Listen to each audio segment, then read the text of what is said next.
So Murphy has shown up in full force this morning, having a lot of fun with us. I'd like to welcome you all to the VET S.O.S podcast, brought to you by the Who You Know Network. Remember, don't drown in the sea of transition. Grab the VET S.O.S lifeline. As always, I'm here with my partner, Mark. We're getting ready for hopefully a great show. We've definitely been having some communication issues this morning, so we'll see who all we can actually get on today. We'll be starting the day off with Matt. We're supposed to have Bruce Thompson coming in, Charlie Hall, Kimberly Hessler, and Jennifer Burks as well. How you doing today, Mark? Hey, doing good. Thanks, everybody, for tuning in. Super excited to drop some knowledge bombs on everybody. Shout out to all the audience. Seth Harrison, Mood Malik, welcome. Thank you for joining. We have got a stellar lineup today. And yes, thank you for bearing with us and waiting patiently as we went live.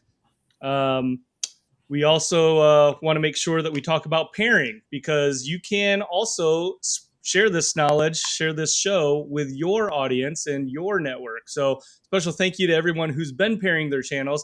If you'd like to learn how to do that, how to live stream this show as an original piece of content to your channel, put hashtag pairing in the comments and we'll send you a DM and show you the instructions or get you the instructions for the next episode. Absolutely. So let's jump right into it, because I know we've already run a little late on time. So we're going to start here today with Matt Wood. Appreciate you joining us today. Matt works with HR directors, C-suite executives, hiring managers, and recruiters to help them understand the economic benefit of hiring from the veteran and military spouse communities and how to gain a competitive advantage in the marketplace from doing so. He can also do the same for your company. He started off out of the military with Disney and has since moved into starting his own consulting firm, Suiting Green Consulting, to help with that transition piece. Matt, how are you doing today? It's another beautiful day here in Central Florida. Yes, indeed. Yes, indeed. Well, thanks for joining us. And you were just actually on our parent network show, the Who You Know show, with Trevor Houston and I, and just have a really compelling message. You guys are doing some great work helping people in their transition and helping corporate America understand what it takes to get people transitioned and to hire some really valuable talent. So thank you for sharing with us there too. But we want to extend this conversation into the VET S.O.S show because it is super impactful. One of the things that we talked about on the show was, what's going on with your initiatives as far as your company. But we also talked about your title, which is CHRO, perhaps, right? So can you tell us what that is? Sure. I'm the chief headache producer for Suiting Green, along with being the founder. My way of wanted to get a conversation started, because people, I was like, what does that mean? You hand out Motrin, they can eat and drink water? No. What I do is I work with companies to help reduce hiring from the military community, because there's so many different ways to go about doing it. And that military friendly flag, but they don't have a good intent on, or they don't intent behind why they're doing that. And so that's where I come in and say, okay, well, let's look at what your metrics that you're using. Do you have, what are your capability milestones when it comes to how effective your initiative is? And let's build on that so that you actually have that aren't just, hey, we're here, and we're a block check for the company, but we feel appreciated, we're engaged, we're not underemployed, and we have potential in roles that with increased responsibility. And that is an awesome mission. I'm really curious, what made you do that? What made you get into doing that? What gaps did you see that you really felt you had to start your Suiting Green Consulting?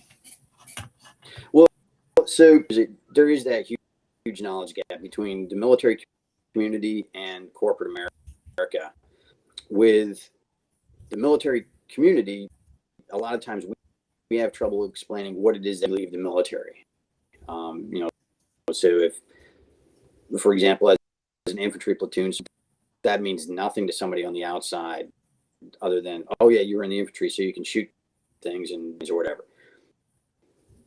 There's nobody out in the civilian world that is going to really need some skill set other than maybe a SWAT team or something. But military, or when the civilian community looks at it, they see that veteran title and they're like, oh, these violent PTSD, they're going to have medical issues from them. So, or they hire them with the intent of, hey, we're going to hire these veterans to be, they've got leadership skills. Meanwhile, what they've hired is some before who has never really been in a leadership, only did 4 years role, and that person is not doing very well for the company. And so the company's like, well, they succeed, they're veteran, they're leaders. So bridging that knowledge gap and trying to show our transferable skills, just because somebody was maybe a sniper, that's not, or they were a drill sergeant, well, that's not who they are for their entire career. They have all these other skills that are hard to teach in any walk, but they're even harder to find in the corporate world, because they to develop that.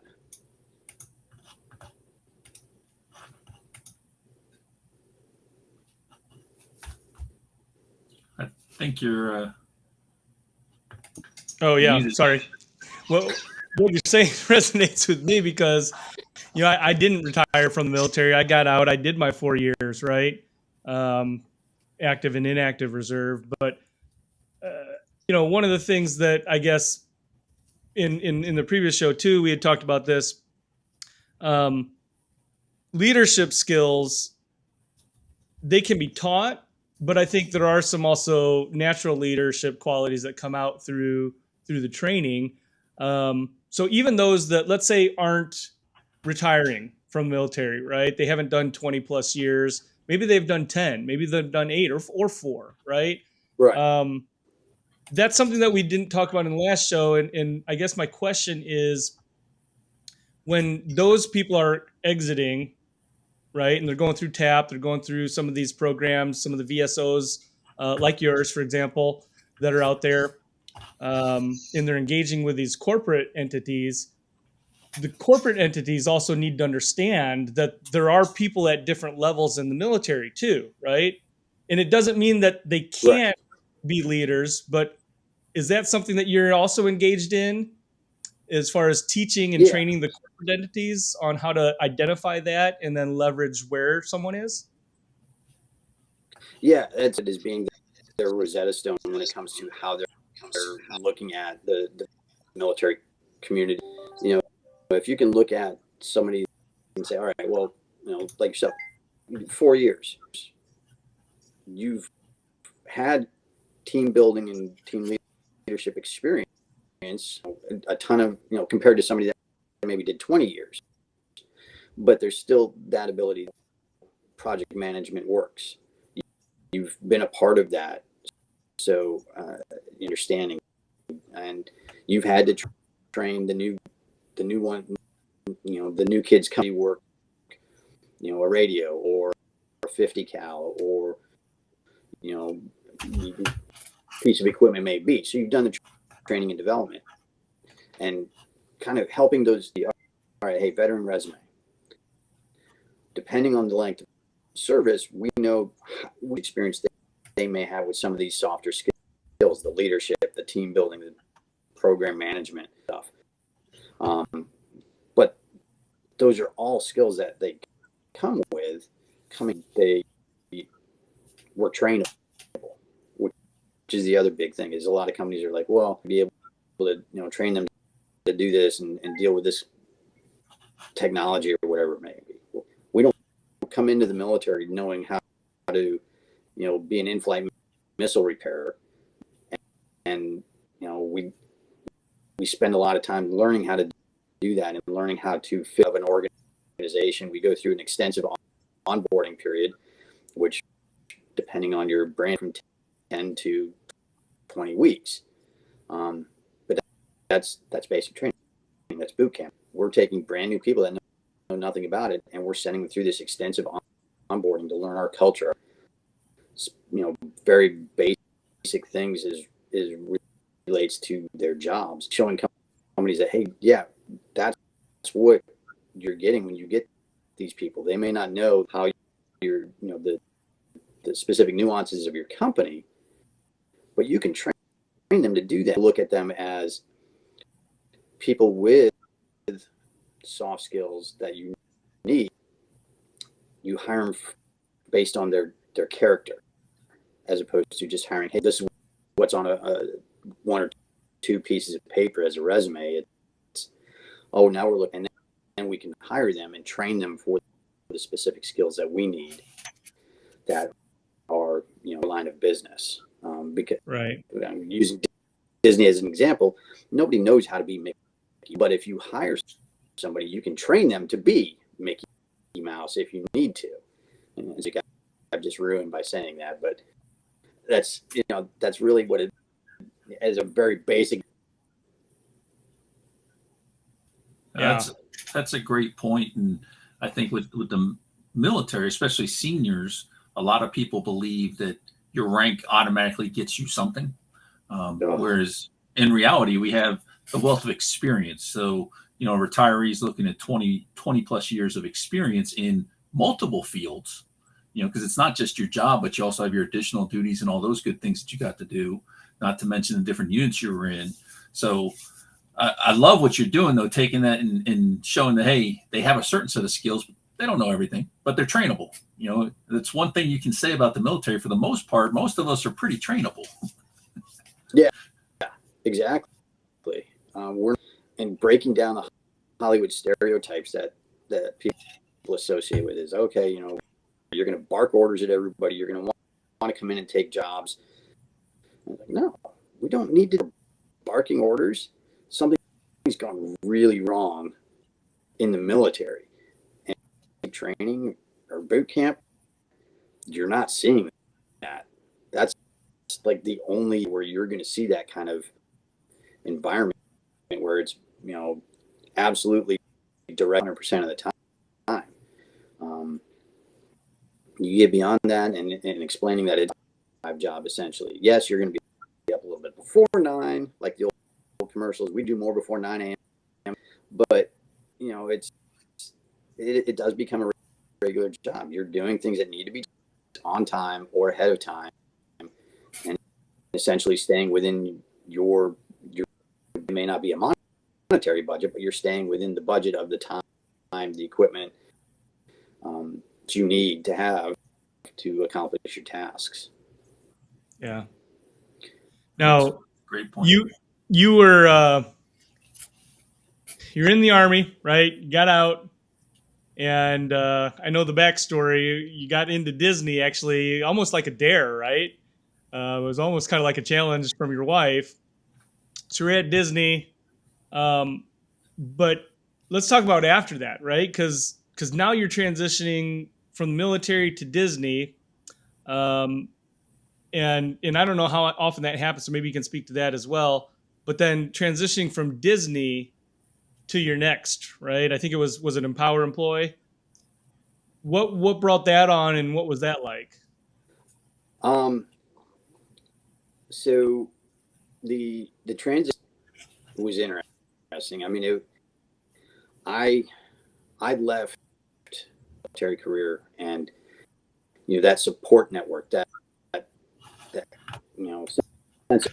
and I went to work for a company where I didn't have any of that. I was in which okay, fine, I can work on my own, but there was no camaraderie. There was a lot of times where I'm trying to understand how to do something to be more effective. I had somebody telling me, well, your values and ethics are not going to work. We have to adjust that in such a way that, to me, there's no way I can do that. I was adamant that I was, these are 20 plus years. I'm not changing that just so I can sell more timeshare something. But then leaving Disney, which, hey, we're doing a cutback. We're cutting 28,000 people. And, oh, yeah, you're the most junior person on your team. So making that adjustment was, okay, fine. I got to do that. I was actually in a pretty solid place where making that transition wasn't a big deal. So I looked at, what are my options? What can I do? I applied for a number of jobs. I was doing it. And I just said, well, hey, I talked with my neighbor who's retired, that there's that knowledge gap, which led me to the suiting green. And so I was going through the process of doing that, and had somebody reach out to me and offer me an opportunity to come work for them. I said, okay, well, this sounds decent. You're similar missions, do that. So took suiting green, put it on a shelf, and went to go work in this other. I developed a lot of stuff there, and then in October, got the message, hey, I'm taking the company in a different direction. Best of luck to you in the future. And it was like, whoa, okay. No, nothing, no exit interviews, and I was like, okay, well, it's time to pull suiting green back out of the closet and get to work. Doing that, Disney called me and said, hey, we want you to come back. I said, okay, for a bit. I need to kind of get my feet back under myself. Went back in November, back to the same job I was doing essentially, and realized that the growth potential wasn't there. I wasn't feeling challenged. I was like, I can't keep doing this. I was trying to rebuild, launched, and I hit a point where I said, okay, yeah, pretty easy to say goodbye to Disney, and I gave them my notice, and then so April of this year is when I essentially relaunched Suiting Green, and have been overdrive, getting that back up and going, and reaching out, making a lot more connections, a lot more last year when I was just really understanding what it was I wanted to do and trying to figure. Yeah. So as you're getting Suiting Green going, you're making that another transition at that point. Tell us, did you leverage any of the resources out there for veterans along the way? I mean, obviously you probably had some transition. You went through TAP through that transition out of the Army, but from then, did you, or during that point, did you use any other resources? Are there any other VSOs? Yeah, I did. Even for Benning, the TAP program was block. I was fortunate that at the time my wife was working for an organization, which I think one of your future guests, Eric Brew, had worked for a while as well. I connected with them. They're the ones that really set me on the right path, getting my resume up, my networking skills up, and telling me, hey, you really have to do your. I went through that. It made a huge difference for me as far as my transition out of the Army and into whatever was next. Along the way, I've run them here in Florida. They have the Camaraderie Foundation. I went through their mentor leadership program. It really develops your networking skills, teaches you more stuff to help you better prepare and move through your transition. And then just recently, a friend of mine, Dr. Mariah, connected me, or we connected through the Veteran Entrepreneurship Initiative here in Florida, which is a great resource for anybody wanting to get into entrepreneurship. And then, so in talking a program where she is doing the mental aspects of the transition. And so I went through kind of her pilot program to understand what kind of help her flesh that out a little bit more. And it was a huge resource for me, because I had to go back through that mental Rolodex of, hey, these are things that I went through. And then, understanding the whole grieving and, the comparisons to it being Stockholm syndrome once you get out, and however you want to look at that, because that's, really that's what it is. You're like, oh, the military loves me, treat you like crap every now and then, but they love me, and finally you hit that point of like, I gotta leave. And you're like, well, but they really loved me. They would take me back. No, they won't take me back. Yeah. And it's, when you hit that point, you're like, holy crap, they won't take me back. I did so much for them. Yeah, they don't care. And posted your job before you even left. Yeah. So, oh yeah. So we're coming down here to the end a little bit here. Like, we started the day with a lot of comms issues, but I think we're off and running now, which is great. So how can people find Suiting Green, and also get involved with Suiting Green? Like, what kind of help are you looking for, or could you use?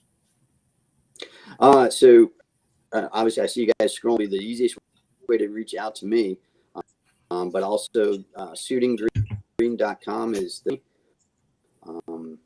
reach out to me through there as well. People I'm trying to reach out to are those HR directors within companies that have a military initiative, friendly, and let me talk to them and find out what that actually means, and intention is behind that, and see if we can actually turn that from being military friendly into military ready, or effective in how they're doing what they're doing.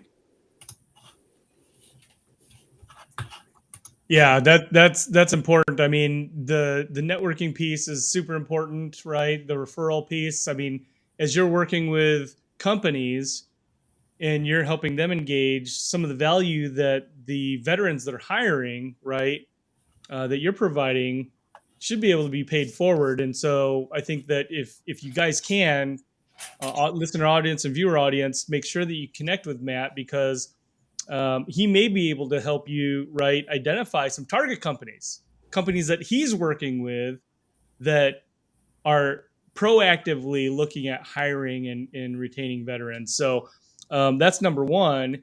And if that's the case, then you can also be a referral source too to the other places that you're applying to. Network with Matt, let him know, because if you're running into some challenges at a company trying to get in and you think it's maybe related to your veteran status, obviously that's right up Matt's alley. So make sure that you connect with him. Yeah. Or if you're in a company that does employee resource group, maybe they've got one in name only, kind of like Disney. Let me know. That's another thing that I work with, and I can help really build those. You've got a solid employee resource group that's an advocate for you, and that can, really that military community, whether it's veterans or military spouses.